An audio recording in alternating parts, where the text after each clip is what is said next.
Today is a show and brag and tell. All right, that's what I always think it really is. It's not really just a show or a tell. Because am I bragging too? Because, I really am good at this, what I'm going to show you next. Because for years, I would sit by my grandma and my mother and watch them. And I always wanted to take the needles from them and do it myself. And finally, when I got to be about maybe 10, I finally got a dish towel that I could do an embroidery myself. So, then I got married at 18 and I got pregnant right off. And so my baby was born 9 months and 2 days after we were married. And my mother said, that baby better not be born any sooner than after 9 months. So I made it 9 months and 2 days. And I must have got pregnant on my honeymoon. So anyway, is that too much information? So anyway, I did a lot of sitting, and then, 12 months later, I'm pregnant again, and then pregnant again, and pregnant again. I had 4 of them. When the fourth one was born, the oldest one was 5. So I did a lot of sitting, and I did a lot of crocheting and knitting baby stuff and baby booties and stuff. Well, after a while, and I was really poor. We were in the military, and we got furniture and made payments, and we did all this stuff. So we didn't have a whole lot of money because of our stupidity of financing. And they didn't have dollar stores back then. But anyway, so after, I remember a skein of yarn, a little baby skein of baby yarn was 38 cents. So that's why I knit a lot of booties in every color for all the babies. And then there were times I didn't even have that. But I did have embroidery thread, and I was able on payday to get pillowcases. So I started to embroider pillowcases, and then I would give them for gifts to my mom and my grandma and my whatever, whoever I could think of, my in-laws or whatever. Well, after I got kind of better at it, I decided, you know what? What if I died? My children would never know. So I wanted to make a pair for each one of my children that they would have that I made. I was young, stupid, who knows. So anyway, these are the pillowcases I made through the years, probably in the 80s, and put them in these plastic bags in my storage for when I died. Each one of my children would have a pair of my embroidered pillowcases. So I decided I'll take them out of the cupboard and show ya. So here it is. We're going to have a little show and tell. Hope the lighting is good enough and not in the shadows. All right, here's a simple pair. And I love to do the satin stitch, which means you fill it in. And you fill in all of the whole thing. And I tried to get pillowcases that were percale, nice ones. Does this have a tag? Some of them I made. Oh, sorry, these I made. All right, so this was one pair. I did it in purple and red, the jewel tones, but this is variegated thread. And they used to be so cheap, your threads. So these are all ironed up, ready if I die for one child to choose. So then I wanted to do some crocheting on them. And I didn't take care how long it took me to make them because I had to always work on something. So if it took me 3 months, I didn't care. I just kept working on them and had a project. When I finished is when I had problems because I had to find money to buy and start another pair. And so I got what I would do is get the crochet thread first and then pick the thread to match so that it would match. So here is another pair. Of course, there's 2 and they're just alike. And so I love that. Pastel pair. Of course, when you buy sheets, you get pillowcases with them. And I would iron. You can buy these pictures that you iron on, and you can reuse them. So once again, I bought this. This is a little different than that other one. It's darker colors. And then I bought the threads to match. They had variegated embroidery thread, and you divide it into 3 strands, and then these are called lazy daisies, I think, can't remember. And then French knots for these dots. I love doing it. And so here are these. So, you know, I made others too. These are just the ones I have around still. So then I decided I wanted to get a little more creative and a little more expertise in my embroidering. And I looked at some of my grandma's work. And this is called cutout work.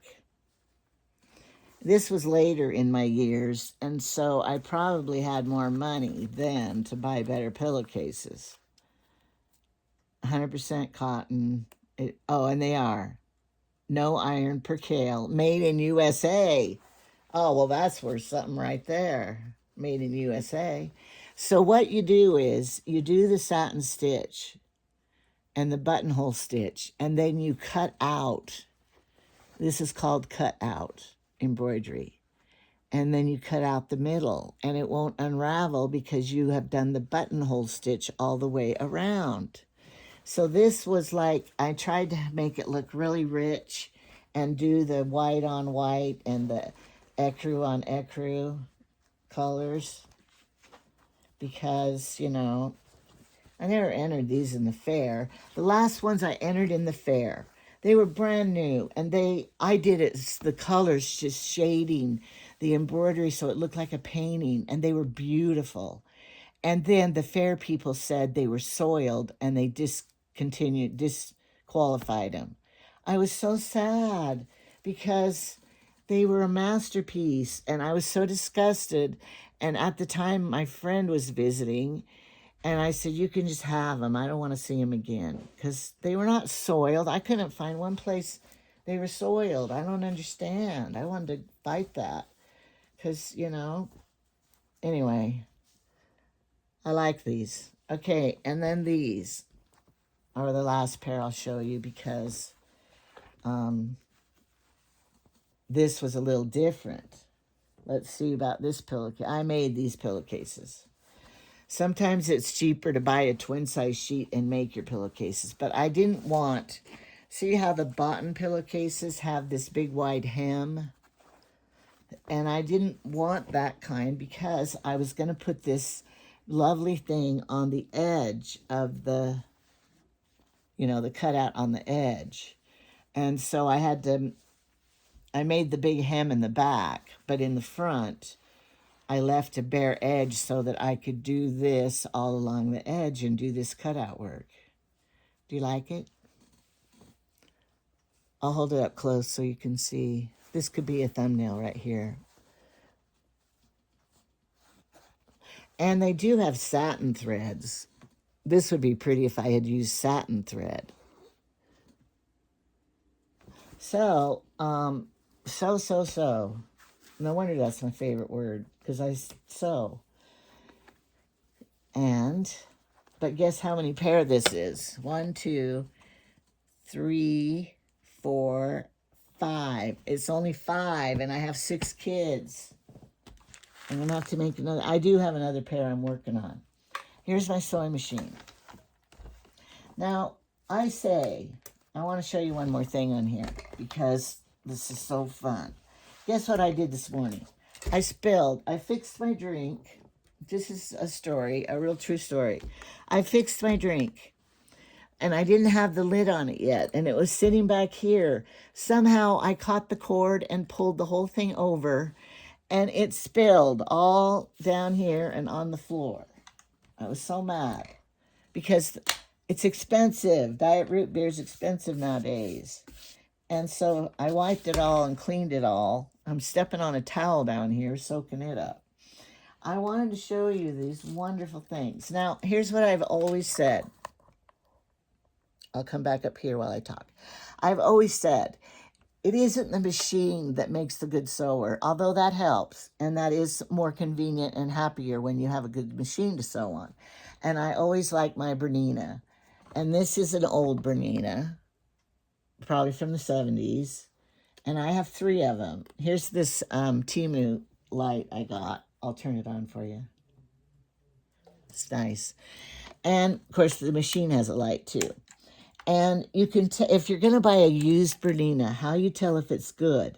The one that I used the very most and did all my work, it was all worn out right here. So if it's worn out right here where you sew, you might not want to buy that machine because that means it's been used a lot. So it's not the machine that makes a good seamstress. It's not a serger. It's not the highest computerized, technical, high-powered machine. It is this person that has the abilities. So if you gave me, like if I'm on a stranded island and you gave me a needle and a thread and some fabric, I would whip out a beautiful dress by hand. So, you know, I'm not bragging or anything. It was just something that I loved when I was a child, watching my mother, and I couldn't wait till I could sew for myself. And I loved it. And so I always sewed, and I was in dire depression if I didn't have a project to do a handwork on. I remember I was so depressed because I didn't even have 38 cents to go buy some yarn. And my mother, bless her heart, she had a ton of yarn, but she never offered to give me any. And I didn't ask. But I was so depressed. And I know my husband said, okay, here's $5, go shopping. And what did I do? I went and bought a pair of pillowcases that were like $3, some thread, and some yarn. And then I was happy as a lark because I had projects to do.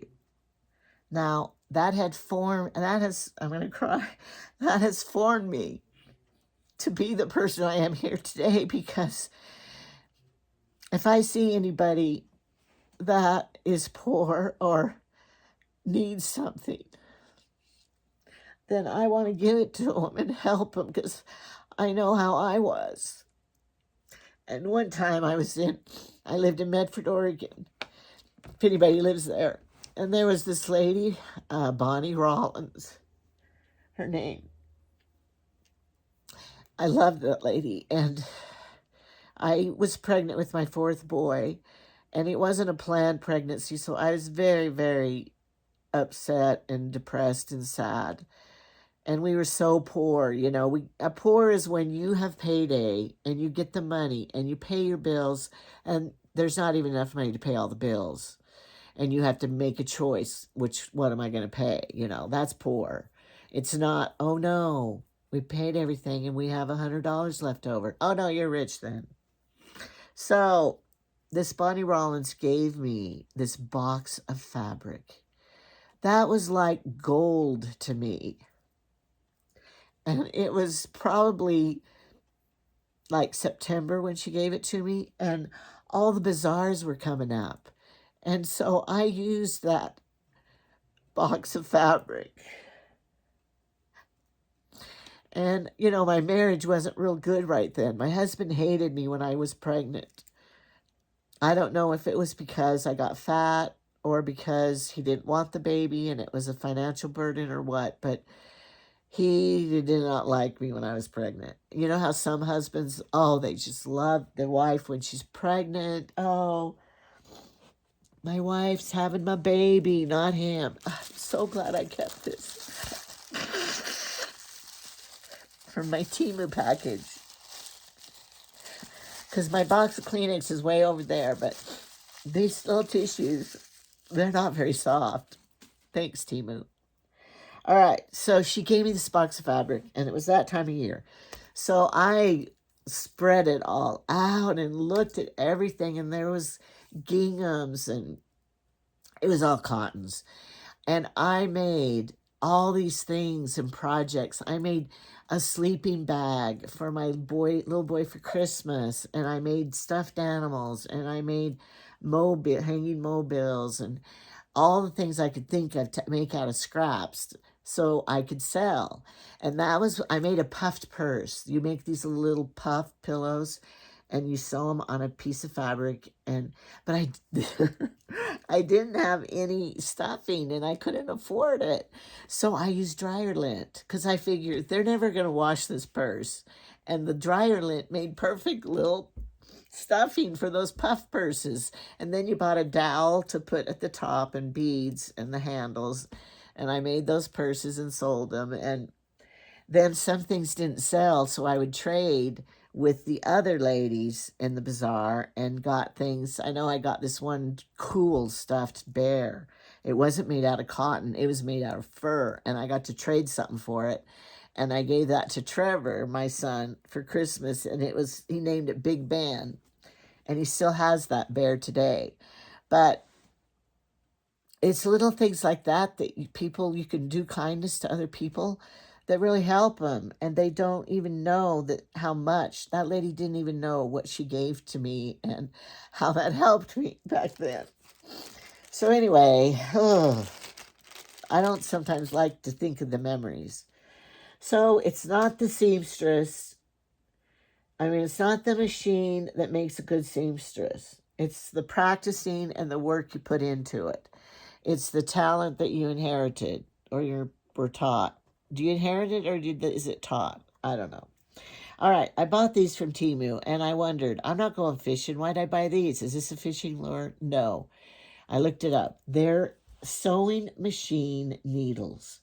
And these are the most wonderful thing that I have ever purchased. Well, all right, it's not the most wonderful thing, but it is cool. All right, didn't know how it worked, so then I tried it. Can you see? I'm going to zoom in. Can I zoom in? I can't zoom in. It doesn't zoom when you're filming. All right, I don't know if I can do this now. I need a cameraman. Where's my cameraman? All right, I'm going to hold this here and see if I can show you. So what you do is you take this little thing. I'm going to take the foot off so that you can see better. All right, you put this thing right in here. See, it has a little thing, and you put it right here in the needle. Well, there's a little teeny tiny hook right here. And you put it right here, and this little hook comes into the needle. Can you see it? And then you just put your thread, this is doing it really hard, right there, and just pull it through. Sorry. You put your thread here. Carolyn, my sisters, if you don't have one of these, get one. I'll give you one. And you just pull this through. And look. Did it show? I'll do it again for you if that didn't show. I don't know if it showed. All right. So you put this little foot right here, and there's this little needle. You don't even have to see it. You can feel it. And then you put your thread right here. I need help. Sorry. And you just put your thread right on top of that. And then it just pulls right through. Oh, gosh. Now I got it twisted. It did. It worked. It worked. Anyway, I have fumbled with this threading the needles sometimes so bad. And then here's what I did. Here's another tip for you, for blind people. Wouldn't you know, the chair leg is on top of it. I got it. I got it. All right. Enough close-up work. Oh, I'm exhausted from that. All right. So here's what you do. When I'm not editing or rewinding, I have a string tied here. First of all, I have this. This string was from my rag rugs. This was the sheet, and you rip it, and this was the hem. And it was very long as a sheet. Well, here is to my opener, opening my can, right? I don't need it for a lid for the can. I just need it because the nails, All right. And I had the other end, I put my threader on. So then it's just right here. And I just can do it so easy and fast, and I won't lose it. But I do have one right under here, too. And then I have the baggie over here in case those two are lost. because I never want to go without it again. And, you know, sometimes I just want to hug my machine. And I bought 3 of them. I have 3 of these. My original one that I made draperies on, and I sewed and sewed and sewed on it and wore a motor out, and I had to get a new engine. Say that to men, engine, because they come unglued. It's a motor. Engines have gas. Motors have electric. So I bought another one off of eBay, and I think this one was like $350. So well worth it. Although I don't sew to make money anymore. And then I have Made in Switzerland 801 right here. And then I bought another one for a backup, and it has a handle right here. It's a little different. I love it. And then I have a Nova Bernina that's called Nova, and it has a red handle, and I love it too. So I have 3 of them. Well, I did have 4, but I didn't like it so much, so I sold it. So now I am done with this, and I hope that a lot of people watch it and give me a thumbs up, because I cried. I didn't mean to cry. So, goodbye.